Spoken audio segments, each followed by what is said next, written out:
Olá, estamos ao vivo para mais uma live, mais uma das nossas séries Descomplicando a compra do seu primeiro imóvel, descomplicando a compra da casa própria. Chegamos ao episódio número 12 e o tema de hoje é o dicionário da casa própria. E por que dicionário? Porque tem muitas siglas, muitas coisas envolvidas, muitos termos que são próprios da compra de um imóvel. Afinal, a compra de um imóvel ela exige uma documentação, ela exige um procedimento, um protocolo. Então, existem algumas siglas que talvez, quando você estiver olhando o seu imóvel, quando você estiver naquele momento de comprar o seu imóvel, você precisa entender, você precisa ser um especialista. Felipe, por que eu preciso ser esse especialista? Porque, eu sempre repito, é a compra da sua vida. Seguramente vai ser o bem mais caro que você vai comprar na sua vida. Então, você tem que ter o máximo de cuidado. Se quando você vai comprar um carro, você analisa, você olha com todo critério. Quando você vai comprar a sua casa, quando você vai comprar o seu apartamento, você deve olhar isso com o máximo de critério e cuidado possível. Para isso, eu estou aqui para te ajudar, para falar do dicionário da casa própria. Nós vamos percorrer alguns desses temas. Aqui a gente tem ITBI, IPTU, INCC,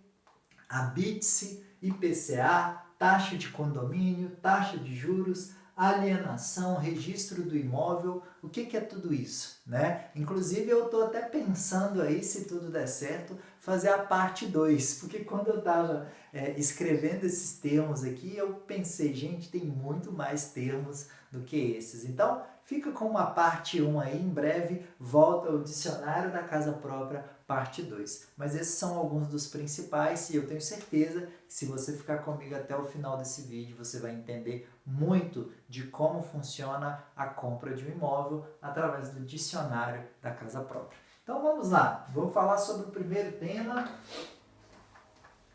que você já está aí com caneta e papel na mão. Sempre importante, quando você puder, esteja com papel, caneta na mão para você anotar, para você consolidar, né, a informação que você ouve, que você ouve, a informação que você vê, ela entra de uma forma, a informação que você ouve de outra forma, a informação que você escreve. Então, quanto mais sentidos você usar nisso, olha, a minha visão, a minha audição, a minha escrita, tudo isso vai te ajudar a entender bem esses conceitos, a trazer a sua casa própria para a realidade. Então, vou falar aqui, vou escolher, deixa eu ver, vou falar sobre taxa de condomínio. Não precisa seguir uma ordem, né? Então, vou colocar aqui a taxa de condomínio. E aí eu vou tentar te ajudar de algumas formas. Primeiro, falando o que é, né? Então, deixa eu colocar aqui a taxa de condomínio no centro. O que é a finalidade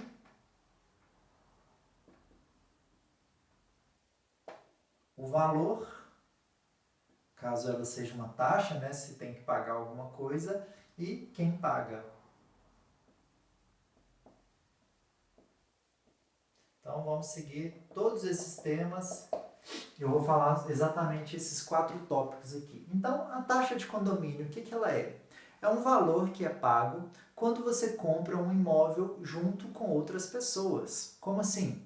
Talvez você está comprando um imóvel e esse imóvel está dentro de um condomínio. Pode ser um condomínio de casas ou pode ser um condomínio de apartamentos. E uma vez que existe ali uma estrutura comum aos moradores, uma vez que os moradores eles dividem alguma coisa, olha, por exemplo, os moradores dentro daquele condomínio tem uma portaria para cuidar de todos aqueles apartamentos, ou tem uma portaria para cuidar de todas aquelas casas. Então existe algo em comum dos moradores. Os moradores usufruem daquilo. E aí é necessário que haja um pagamento de uma taxa, né? Por exemplo, se tem a portaria, existe o salário do porteiro, existe a manutenção da portaria, então precisa da taxa de condomínio. A taxa de condomínio é exatamente os gastos que esse condomínio tem dividido pelo número de moradores.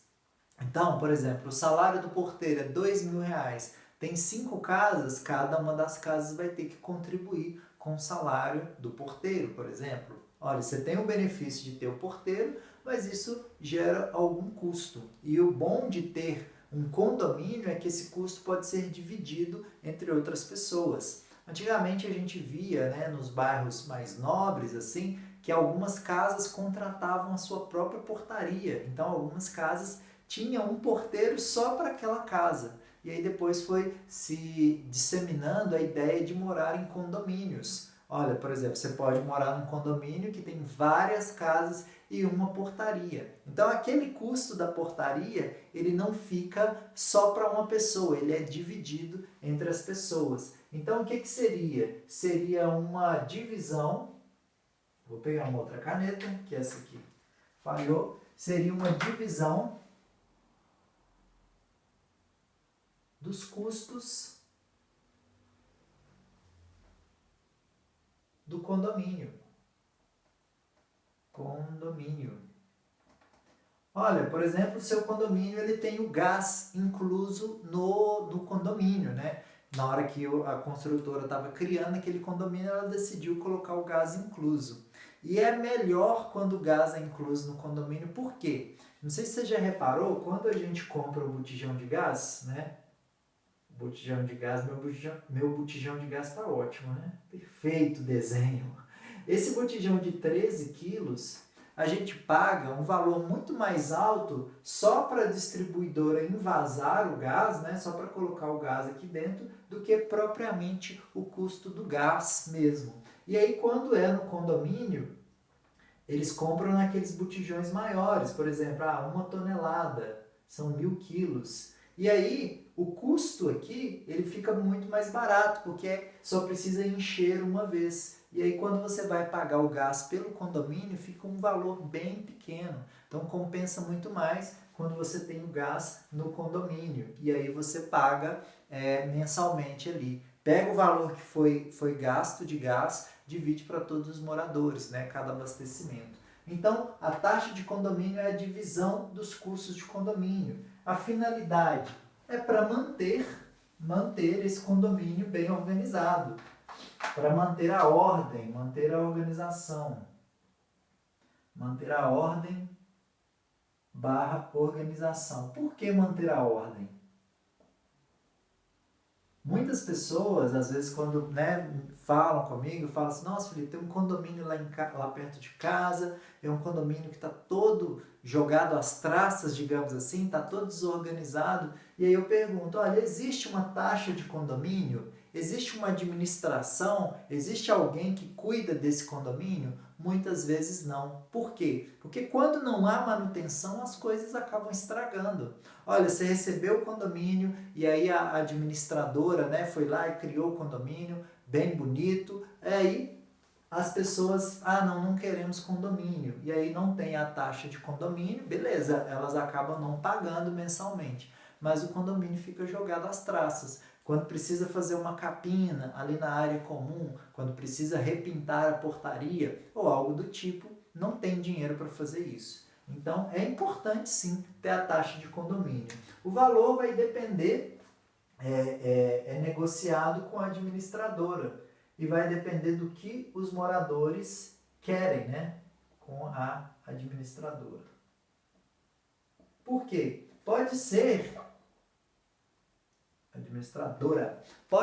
que os moradores, na hora que eles estão criando ali, e tudo isso é feito por meio de assembleia, os moradores, na hora que eles estão criando a assembleia, eles definam, olha, a gente quer portaria apenas à noite, durante o dia a gente não quer portaria, então o valor vai diminuir. Olha, a gente quer portaria 24 horas por dia, então o valor sobe um pouquinho. Então, o valor ele vai ser negociado com a administradora, dependendo dos itens que você, morador, vai querer que tenha no seu condomínio. E quem paga é você, é o morador, né? Quem paga é você, é o morador. Então, aqui falamos da taxa de condomínio. Vamos falar de um outro item aqui, deixa eu ver agora. Vamos falar da taxa de juros, por exemplo. Falando, estamos aí nas taxas, né? Deixa eu diminuir aqui. O que é taxa de juros, né? Taxa de juros é um percentual e um valor que determina, quando você pega dinheiro emprestado com alguém, o quanto que você vai devolver para essa pessoa. Ó, por exemplo, vou te dar um exemplo que você pegou emprestado R$ 1.000. E aí essa pessoa que te emprestou o dinheiro falou assim, olha, você pode me pagar daqui 30 dias com uma taxa de juros de 10%. Então a taxa de juros vai ser 10%. E aí sempre quando tem uma taxa de juros tem um período. Ah, é 10% por dia? É 10% por mês? É 10% por ano? Não, nesse caso aqui é 10% ao mês. Então você vai ver que sim, ó, ao mês, AM, sempre que você vê num contrato, AM significa ao mês. Quando você vê AA, significa ao ano.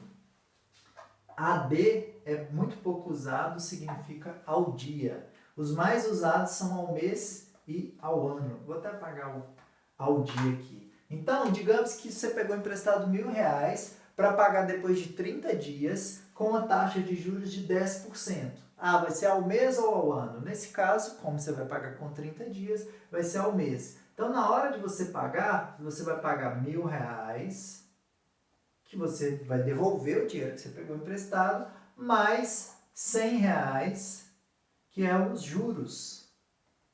Então, você vai pagar R$ 1.100. Então, o que é a taxa de juros, né? Existe até alguma teoria econômica. A taxa de juros é chamada da remuneração do dinheiro. É como se fosse o salário do dinheiro. Essa pessoa que tinha R$ 1.000, ela colocou o dinheiro dela para trabalhar, ela emprestou o dinheiro dela e aí, depois de 30 dias, ela recebeu o dinheiro dela de volta. Esse valor aqui também pode ser chamado de principal, que é o valor que você realmente pegou emprestado.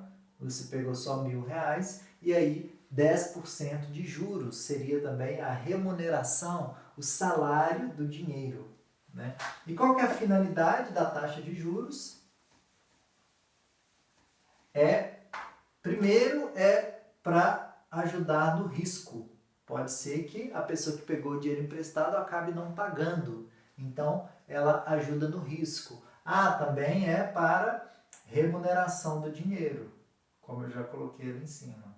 Remunerar. Também serve para remunerar no dinheiro. Por que às vezes você ouve falar assim, olha, a taxa de juros do programa Minha Casa Minha Vida é mais baixa? O que isso significa, né? Taxa de juros, então quer dizer que a remuneração do dinheiro é menor? Então, quando o governo empresta, a Caixa empresta para você, ela cobra menos taxa de juros, então a remuneração do dinheiro é menor. Por quê? Como é que funciona? Eu expliquei esse outro dia num vídeo. Funciona assim, você está querendo pegar dinheiro emprestado para comprar o seu imóvel. E aí você chega para a Caixa e fala, Caixa, eu gostaria de comprar o meu imóvel, minha casa, meu apartamento, você me empresta o dinheiro? E aí o banco fala, beleza, eu te empresto. Vou te cobrar uma taxa de juros de, o Minha Casa Minha Vida começa com 4,5%. Vou te cobrar uma taxa de juros de 4,5% ao ano, que é uma taxa de juros bem baixa. Se você dividir isso por 12, é muito pequeno. 4,5% ao ano. E aí, por que o governo cobra 4,5% ao ano? Tem pessoas que falam assim, pô, Felipe, o governo não podia nem cobrar juros?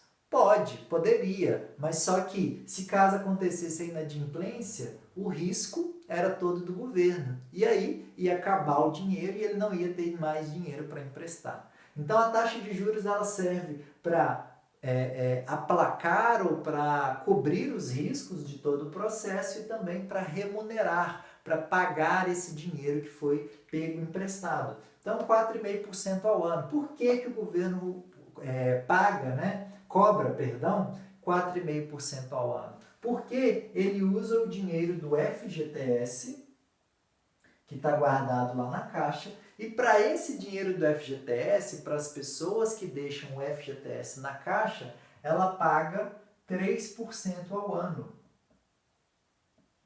Ou seja, a Caixa ela tem o dinheiro, está aqui na mão dela, e aí ela paga, para quem deixou o dinheiro do FGTS lá, ela paga os juros, né? Esse dinheiro está guardado lá, então ela paga 3% ao ano. Então, por isso que na hora que ela vai vender um imóvel usando esse dinheiro, ela cobra no mínimo 4,5%. Porque se ela cobrar menos que isso, o dinheiro vai acabar. Se de um lado ele está saindo a 3%, do outro ele tem que ser maior do que isso. Senão, a Caixa, de um lado de cá, ela paga juros para as pessoas que deixaram o FGTS, e do outro lado ela está recebendo menos. Então, o dinheiro iria acabar. E uma coisa que é até recente é que acaba aqui havendo um lucro, né?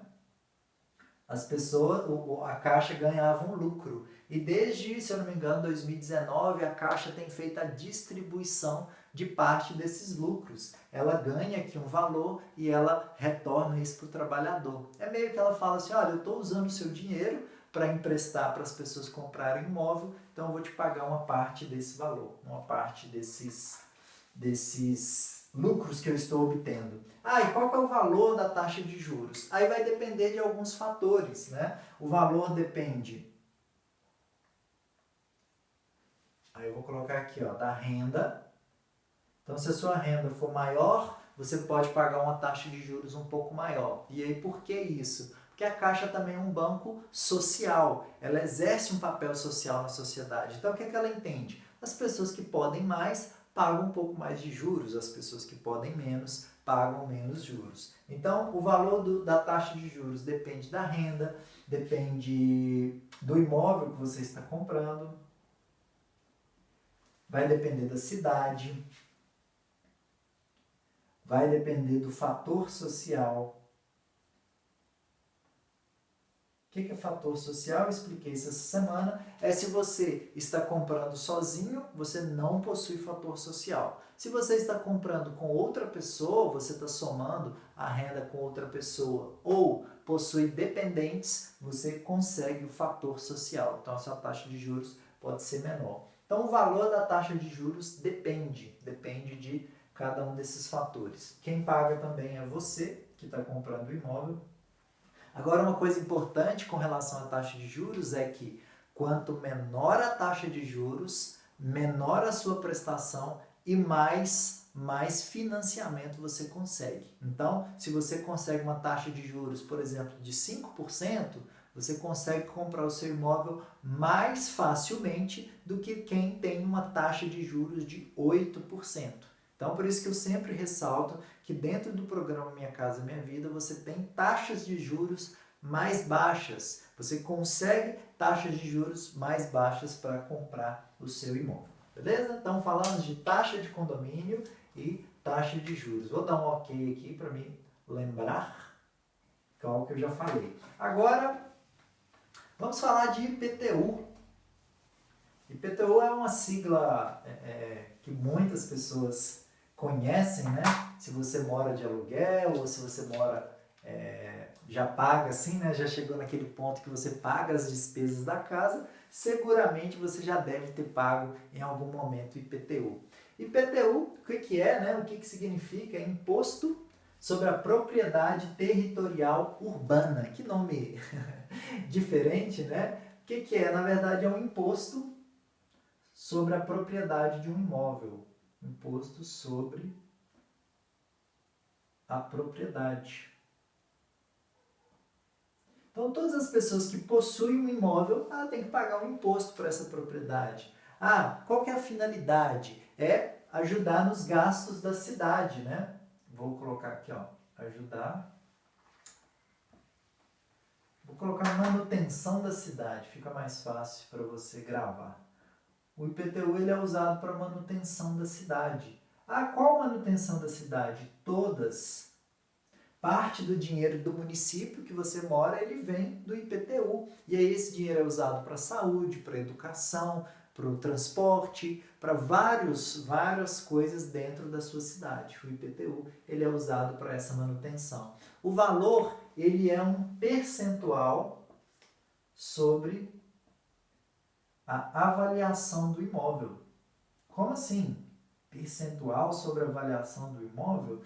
O IPTU também segue uma lógica de que Quem tem um imóvel maior, quem tem um imóvel mais valorizado, pode pagar um valor maior. Ele pode contribuir com um valor maior, né? Aquele que ganha um pouco mais pode contribuir com um valor maior. Então, uma pessoa que tem uma casa muito grande, uma valorização muito grande, ela paga uma taxa, um imposto de IPTU muito maior do que quem tem uma casa menor. E como é que a prefeitura faz isso? Ela faz uma avaliação, né? Algumas cidades, inclusive, fazem visitas de casa em casa, o engenheiro vai lá e mede a casa. Tem alguns casos que a prefeitura usa o mapa, né? Geolocalização, pega o satélite, vê a metragem da casa e aí faz a cobrança do IPTU. IPTU também, o valor ele depende da cidade, varia de acordo com a cidade também. Porque cada cidade vai ter um percentual. Por exemplo, você tem um imóvel lá em Belo Horizonte, que ele é 100 mil reais. Está aqui em BH. Um imóvel, por exemplo, em Contagem, também de 100 mil reais, o valor do IPTU é diferente. Eles não são os mesmos valores. E aí você tem que consultar na sua cidade. Qual que é a alíquota, né? Quando eles falam alíquota assim, é o quê? É o valor do imóvel, vamos colocar aqui 100 mil, vezes uma estrelinha, por exemplo, 2%. O que é 2%? 2% é alíquota. Então, se você tem dúvida, você pergunta aí na prefeitura da sua cidade. Liga lá na Secretaria de Arrecadação, liga na prefeitura, olha, eu queria falar no setor de IPTU. Eles vão conseguir te transferir. E aí você pergunta, qual que é a alíquota desse IPTU? Qual que é a alíquota do IPTU da cidade? Uma coisa que muitas pessoas não se preocupam na hora que elas estão comprando o imóvel. Elas têm que estimar o gasto, o custo de vida que ela vai ter. Então, qual que é o valor do IPTU dessa cidade que você está querendo comprar o imóvel? Então, você tem que atentar também para isso, para o valor do IPTU. E quem paga, nesse caso, também é você. O dono do imóvel, você é o futuro dono do imóvel. Só que existe uma diferença. Olha, por exemplo, inclusive acontece assim, digamos que você está comprando um imóvel e vai ser entregue em agosto. O IPTU geralmente ele é emitido no início do ano pelas prefeituras. Então pode acontecer que quando chegar em agosto, talvez a prefeitura dividiu só em 3 vezes. E aí o dono do imóvel já pagou o IPTU todo. E aí talvez ele vai te cobrar esse proporcional, né? É como se fosse assim, ó, uma fatia de pizza, né? E aí dividido aqui em 12 pedaços. Acho que foi 1, 2, 3, 4, 5, 6, 7. 7 pedaços. Mas digamos que você vai usufruir, né? Vai usufruir desse imóvel só por 2 meses. Então, aí você vai pagar proporcional. Talvez se o IPTU desse imóvel foi, por exemplo, 600 reais, e aí você vai morar lá só por 2 meses, aí vai pegar 600, dividir por 12 e multiplicar pelo número de meses. Então, divide por 12, dá 50 reais, e multiplica pelos 2 meses que você vai morar, daria 100 reais de IPTU. Então, o IPTU quem paga é você, mas desde que você esteja morando no imóvel. Se você ainda não estiver morando, se você ainda não recebeu as chaves do seu imóvel, quem paga o IPTU é o proprietário, né? Não é um imposto sobre a propriedade, você ainda não recebeu as chaves, você ainda não é o proprietário desse imóvel. Então, quem paga é você, e eu vou colocar aqui uma observação, desde que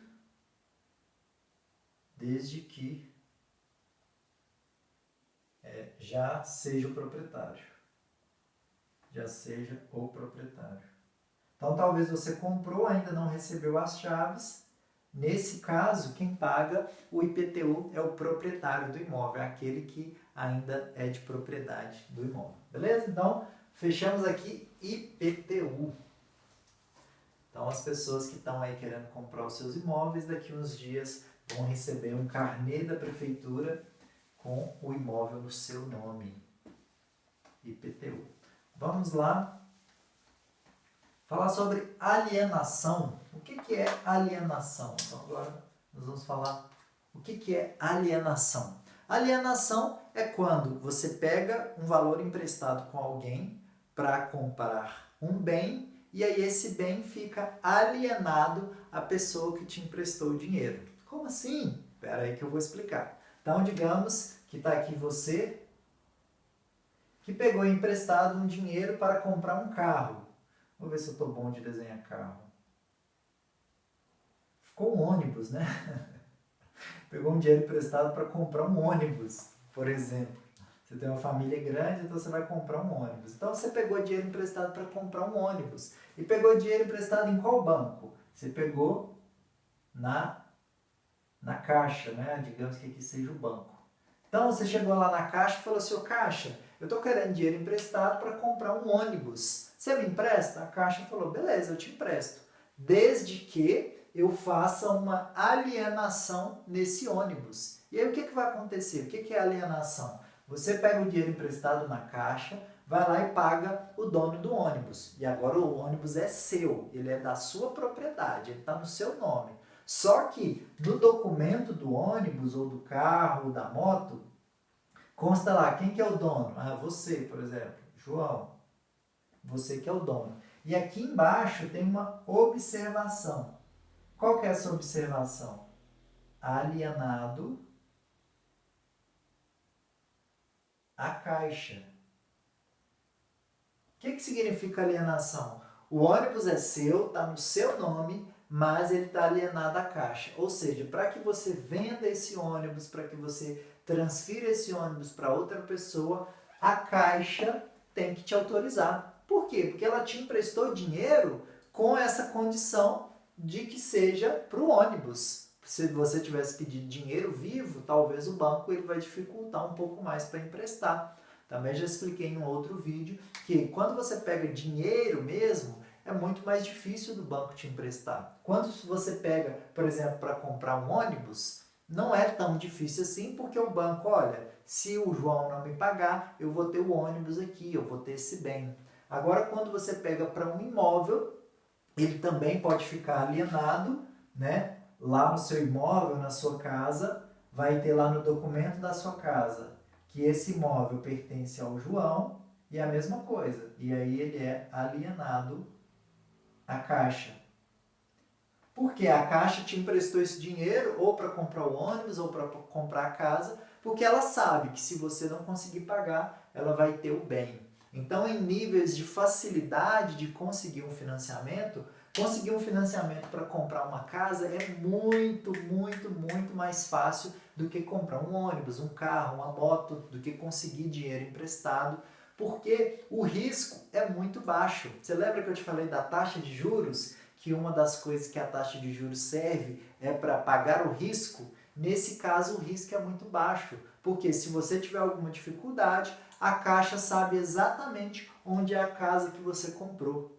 Não tem como você carregar essa casa e carregar nas costas, por exemplo, né? O ônibus você pode até vender, mudar de estado, mas a casa não. Então, por isso que é muito mais fácil conseguir o financiamento. Então, o que é alienação? Alienação é quando o banco te empresta dinheiro com garantia, a letra ficou maravilhosa, né? Com garantia de um bem. Então, o que é alienação? Alienação é quando o banco te empresta o dinheiro com a garantia de um bem. Esse bem pode ser um carro, pode ser uma casa, isso é alienação. A finalidade da alienação é para você conseguir o dinheiro, né? Você conseguir dinheiro e o banco diminui o risco dele. Dinheiro e diminuir os riscos. Então, diminui os riscos. O valor, nesse caso, vai ser o valor da taxa de juros. Então vai depender da taxa de juros que você vai negociar no banco. Lembrando, novamente, a taxa de juros para a compra do imóvel é muito menor do que a taxa de juros, por exemplo, para você comprar um carro. Então, se a gente pensar aqui, ó, taxa de juros. Qual que é a taxa de juros mais cara, mais alta? Quando você paga uma parcela maior, né, você tem que pagar um valor maior. Então, a taxa de juros, a mais alta é do dinheiro, né, quando você pega o dinheiro emprestado. Depois você tem quando você compra um carro, por exemplo, carro, moto. E aqui, imóvel. Então a taxa de juros do dinheiro é maior do que a do carro, da moto e é maior do que do imóvel. Então a menor taxa de juros é para você comprar um imóvel. Depois carro, moto e depois dinheiro. Então, por exemplo, você vê aí o cheque especial, quando você pega dinheiro emprestado do banco, no cheque especial, você está falando ao banco, me adianta um dinheiro aí, depois eu te pago. Então, tem vezes lá que é, por exemplo, 12% ao mês. Então, você paga 12% ao mês. Se você pega R$1.000, no mês que vem você tem que pagar 1.120. Então, é um valor alto. Para carros, motos, você tem uma taxa de juros em torno de 2% ao mês também. Quando você pega dinheiro para comprar um carro, todo mês você tem que pagar um pouco ali da sua prestação, então você paga 2% ao mês. Já no imóvel, eu dei o exemplo para vocês que ela começa com 4,5% ao ano. 4,5% ao ano. Ficou tudo... Vou pagar aqui. 4,5% ao ano, ou seja, é muito menor, é muito mesmo. Por exemplo, você pega 4,5% e divide por 12, dá muito menor do que qualquer outro valor, principalmente do valor do dinheiro. Tem clientes que falam assim, Felipe, compensa eu pegar um empréstimo no banco? Muitas pessoas que às vezes têm consignado, né, têm facilidade, funcionário público, compensa eu pegar dinheiro emprestado no banco para comprar um imóvel? Não compensa. Por quê? A taxa de juros para quando você pega dinheiro é muito maior do que a taxa de juros quando você pega para comprar um imóvel. Então, é muito mais alto. Porque o imóvel ele tem a garantia, então o banco ele te cobra uma taxa de juros menor, ele tem a alienação. Então, o valor vai depender... A alienação, qual que é o valor dela? Depende da taxa de juros. E quem paga é você também. Beleza? Então, fechamos aqui a alienação. O que é quando você pega um dinheiro emprestado com o banco com a garantia de um bem, pode ser um carro, pode ser um imóvel no nosso caso, e a finalidade é para você conseguir o dinheiro e aí o banco ele diminui os riscos dele, ele tem um bem alienado. E o valor vai depender da taxa de juros, então a compra de um imóvel, a taxa de juros, vou até colocar aqui, começa em 4,5% ao ano e quem paga é você, tá bom? Então fechamos também a alienação. Já passamos da metade? Quase. Estou controlando o tempo ali também. No Instagram a gente tem o limite de 1 hora. Então, tenho que correr. Estou contando ali no nosso cronômetro, ainda dá tempo. Vamos falar sobre a BITSE. O que é a BITSE? A BITSE é um documento emitido pela Prefeitura da cidade. Então, se você está comprando um imóvel, seja ele em Contagem, Belo Horizonte, São Paulo, Rio de Janeiro, para que você receba as chaves, para que você possa marcar a mudança, para que você possa marcar o seu churrasco de inauguração, a prefeitura precisa emitir o ABITSE. O que é? O fiscal da prefeitura vai lá nesse imóvel, vai ter em mãos o projeto da construtora e ele vai analisar. Olha, aqui o projeto foi aprovado, é que tenha 2 janelas aqui nessa sala. Ele vai conferir se foram instaladas aquelas janelas. Olha, aqui era para ter uma área gramada. Ele vai ver se tem uma área gramada. Então o habite-se ele é emitido pela prefeitura. É como se fosse um laudo dizendo que o imóvel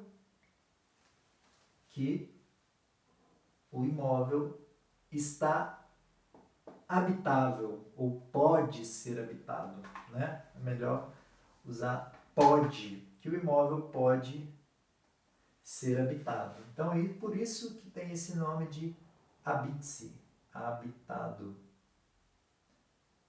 Habitado, passou embaixo do Z. Então, o imóvel pode ser habitado. A finalidade é para liberar as chaves. Sem ele, você não consegue receber as chaves do seu imóvel, liberar as chaves. Sem o habite-se, você não consegue liberar, você não consegue receber as chaves do seu imóvel, né? O que acontece também? O habite-se ele precisa também acompanhar outros relatórios. Relatórios, por exemplo, do Corpo de Bombeiros. O Corpo de Bombeiros precisa ir lá no seu condomínio para fazer uma vistoria, ver se foram colocados hidrantes contra incêndio, ver se as escadas têm guarda-corpo, né, tem corrimão, ver se não existe nenhum risco à vida humana ali naquele condomínio. Então, o habite-se ele é emitido desde que já tem outros relatórios antecedentes.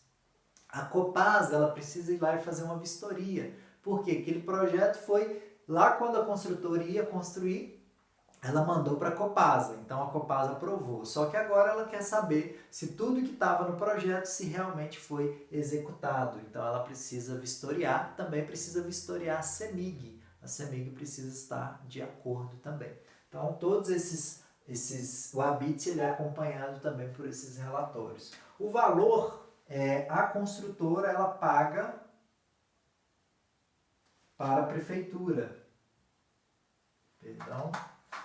Paga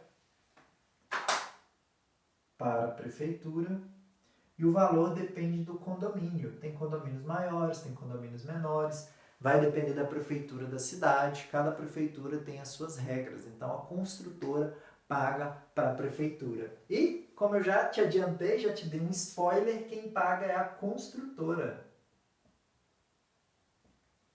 Muitas pessoas perguntam assim, Felipe, na hora que eu vou receber as chaves, eu tenho que pagar alguma coisa? Eu tenho que pagar o habite-se? Não, você não paga o habite-se. Quem paga é o dono do imóvel, é a construtora. Então você não precisa pagar. Você precisa entender o que é o habite-se. Para que lá no momento que você está lendo o contrato, tem construtores que colocam lá, data limite para obtenção do habite-se. Agora você já sabe que a data limite para que a prefeitura vai lá e fala que aquele imóvel está ok, vai estar lá no seu contrato. Então, fechamos a habite-se também. Vamos lá, deixa eu ver qual vai ser o próximo. Vamos falar sobre IPCA. IPCA, porque aí vai faltar só INCC e vou falar de INCC e IPCA juntos, porque eles se complementam, INCC e IPCA juntos. O que é INCC? O que é IPCA? Primeiro, INCC, Índice Nacional de Custos da Construção. Índice Nacional de Custos da Construção. IPCA, Índice de Preços ao Consumidor Amplo. Beleza, Felipe. Entendi a sigla, mas não me falou nada. Espera aí que eu vou te explicar. E por que isso é importante na hora de você comprar o seu imóvel? Porque esses dois itens vão estar presentes no seu contrato. Quando pode pegar 100% dos imóveis que são vendidos, eles têm esses dois itens, INCC e IPCA. Por que esses dois itens? Não sei se você lembra, ou se você já viu um outro vídeo onde eu te expliquei, que está aqui o valor do imóvel, digamos que esse valor seja 100 mil, a Caixa ela sempre vai emprestar para você, no máximo, 80% do valor do imóvel. Então está aqui o dinheiro que a Caixa te emprestou. Qual vai ser o valor da prestação? A Caixa vai te responder de acordo com o seu perfil. Então, digamos que aqui a prestação vai ser R$600. Beleza. Só que resta esse pedacinho aqui. Esse pedacinho, como eu já te falei também, você pode pagar de 4 formas. Primeiro, pelo subsídio do Minha Casa Minha Vida. Então, é mais uma fatia aqui que o banco te dá. Esse subsídio você não paga. Então, por esse valor aqui, você não paga, é grátis. Você não paga. E aí talvez reste mais um valor para você completar ali o valor do imóvel.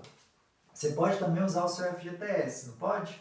Pode usar o FGTS. E aí você saca lá o valor do FGTS e aí você não precisa pagar parcelas mensais. O FGTS já é seu, então você não precisa pagar por ele. Só que talvez reste algum valor aqui. E aí eu já te expliquei que existe a possibilidade de você dividir com a construtora que está te vendendo. Olha, existe lá a construtora que está te vendendo, então você pode pegar esse dinheiro emprestado com a construtora. Mas, como eu já te expliquei sobre taxa de juros, a construtora ela precisa receber algo como um salário desse dinheiro. E aí, como é que as construtoras em geral fazem? Tá? O que elas fazem? Elas falam o seguinte, olha, eu vou te emprestar esse dinheiro, só que eu não vou te cobrar juros. Eu não vou colocar uma taxa fixa todo mês. Por quê? Porque esse dinheiro eu estou usando para construir o seu condomínio, para construir o seu apartamento.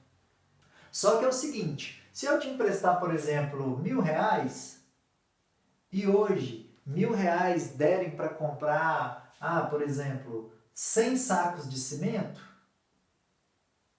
100 sacos de cimento, eu só preciso que quando você me pagar esse dinheiro, eu ainda assim consiga comprar 100 sacos de cimento. O que a construtora faz? Eu te empresto, não vou te cobrar juros, só que à medida que você for me pagando, eu preciso que os mesmos sacos de cimento que eu compraria com os R$1.000 que eu te emprestei, eu consiga comprar. E aí como é que ela faz esse cálculo? É através do INCC. O INCC é medido pela Fundação Getúlio Vargas e a Fundação Getúlio Vargas vai lá e faz mês a mês. Por exemplo, ela vai fazer a pesquisa de todos os preços, né? Mas vamos usar, por exemplo, o saco de cimento. Então, daqui saco de cimento. O saco de cimento, a gente está em abril.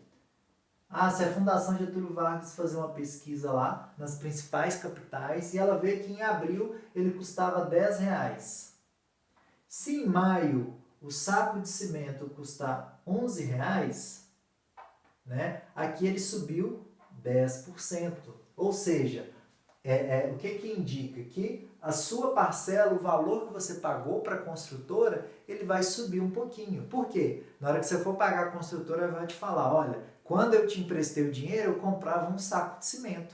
Então, é como se você estivesse me pagando em sacos de cimento. Então, você precisa pagar um pouquinho a mais. Então, você vai, por exemplo, em junho o saco de cimento baixou, foi para R$10,50. Então, teve aumento? Não teve aumento. Aí a construtora te fala, não, você não precisa me pagar nada a mais do que o valor que eu te emprestei, porque o saco de cimento não aumentou. Então, o INCC é uma forma de correção do seu contrato. O que é correção? É exatamente isso que eu te falei. Se a construtora comprava com aquele valor tantos sacos de cimento, a correção vai ajudar com que ele compre exatamente a mesma coisa. Então, tanto o INCC quanto o IPCA, eles fazem parte da correção do seu contrato. As parcelas que você divide com a construtora, elas são corrigidas mensalmente, elas têm essa correção pelo INCC e pelo IPCA. Qual que é a diferença de um para o outro? Em geral, quando você compra um imóvel na planta, a correção é pelo INCC. Por quê? Porque ela está construindo o seu imóvel, ela está usando aquele dinheiro para construir. Então, quando você compra, digamos que está aqui hoje, né? Hoje, está aqui a entrega das chaves. E está aqui nós estamos em 2025. Digamos que você dividiu com a construtora até 2025. E aí você dividiu em tantas parcelas. Está aqui todas as parcelas que você dividiu para a construtora. Qual que é a diferença do INCC para o IPCA? A construtora fala o seguinte, olha, as parcelas que você me pagar até a entrega das chaves, daqui até aqui, elas serão corrigidas pelo INCC. Por quê? Índice Nacional de Custos da Construção. É com esse dinheiro que eu vou construir o seu prédio, é com esse dinheiro que eu vou construir a sua casa. Então, até a entrega das chaves vai ser corrigido pelo INCC. Depois da entrega das chaves até você terminar, vai ser corrigido pelo IPCA.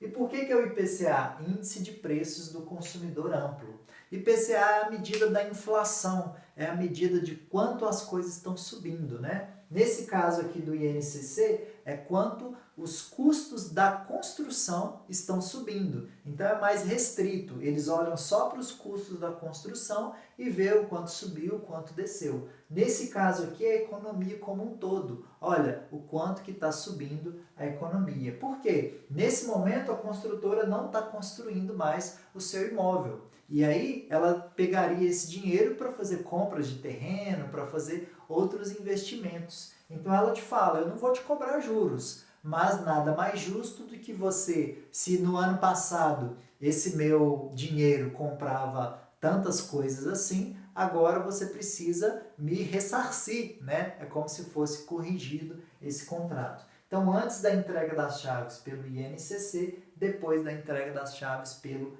IPCA. Então, resumindo aqui, o que é INCC e o que é IPCA? São índices. Índices medidos pela FGV, Fundação Getúlio Vargas. Então, se você entrar lá no site da FGV e ver INCC e IPCA, você vai descobrir quanto que está esse índice hoje. Qual que é a finalidade? Corrigir os valores que a construtora te empresta. Corrigir os valores que a construtora te empresta. O valor, quanto que isso representa para você, vai depender da variação. A variação é mensal.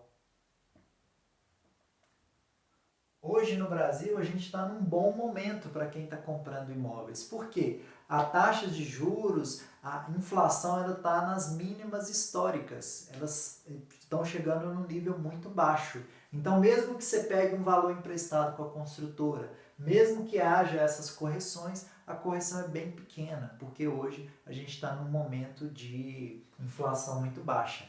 Existia lá o momento, né? Eu nasci em 86, denunciando aqui minha idade, então, mas na época do Sarney, se eu não me engano, né? Eu ouço falar disso, que a inflação era muito grande. Você, com R$10 você ia e comprava um pacote de arroz. No final do dia, o pacote de arroz já era R$15. Houve essa variação, houve essa inflação nos preços. Quem paga é você que está comprando o imóvel, tá bom? Então, fechamos 2 aqui de quebra, não matamos coelhos, né?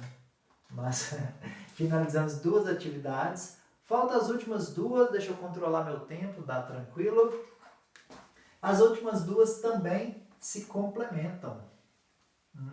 Que bom, ficaram as 2 que se complementam. As 2 últimas eram ITBI e Registro do Imóvel. O que é o ITBI? É o Imposto sobre Transferência de Bens Imóveis. Algumas cidades do Brasil têm nomes diferentes. Por exemplo, ITIV, lá na Bahia. Eu sei porque eu já morei em Salvador, na Bahia, e lá chama Imposto sobre Transmissão entre vivos, entre pessoas que estão vivas. Então, ITIV.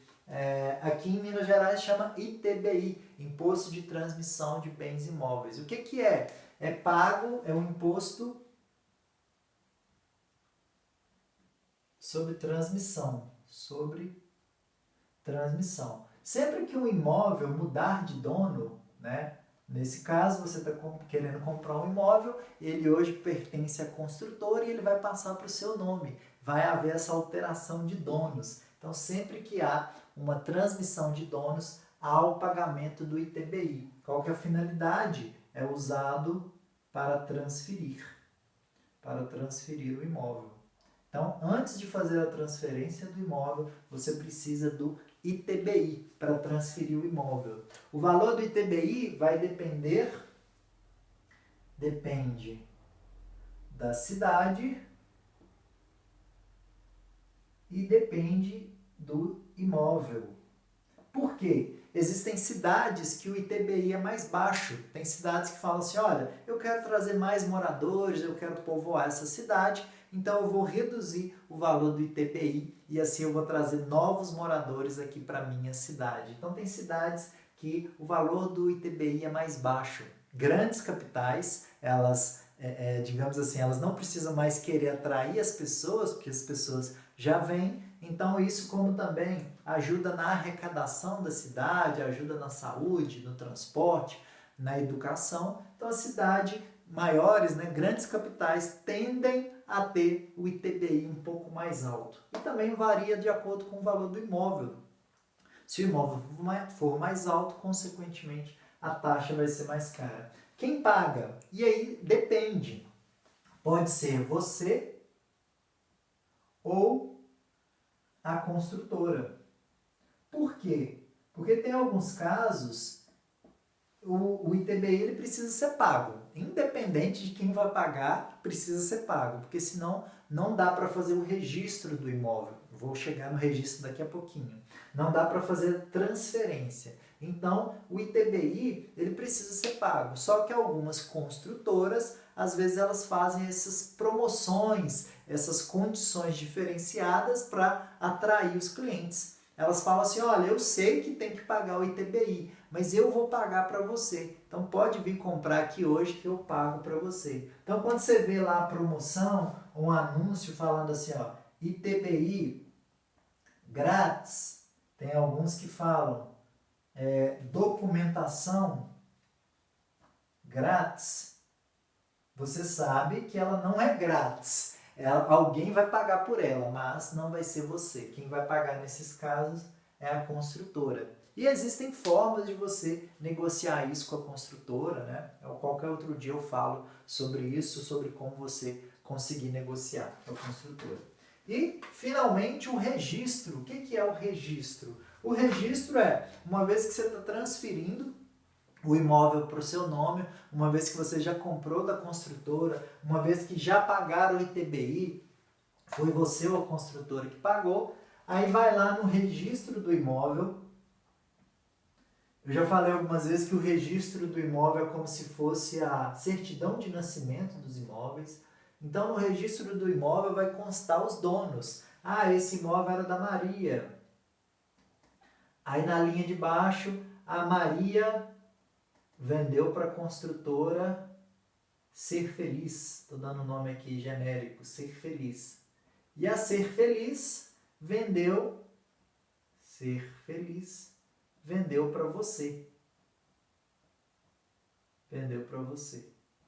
Você que está me ouvindo agora nesse vídeo. Então, a cada vez que é feito um novo registro, olha, da Maria para Ser Feliz foi feito um novo registro. E aí vem lá no registro, por exemplo, R02. O primeiro é o registro original. Aqui foi feito o R03. Ah, se esse imóvel, depois se você vender ou revender esse imóvel, vai ser feito o R04. Então o registro é isso. A cada vez que é feita uma anotação na certidão de nascimento do seu imóvel, precisa ser pago a taxa de registro. E aí, dependendo do imóvel que você comprar, a construtora também paga a taxa de registro. Quando ela fala documentação grátis, ela está falando de todos os documentos, ITBI e registro dos dois documentos, tá bom?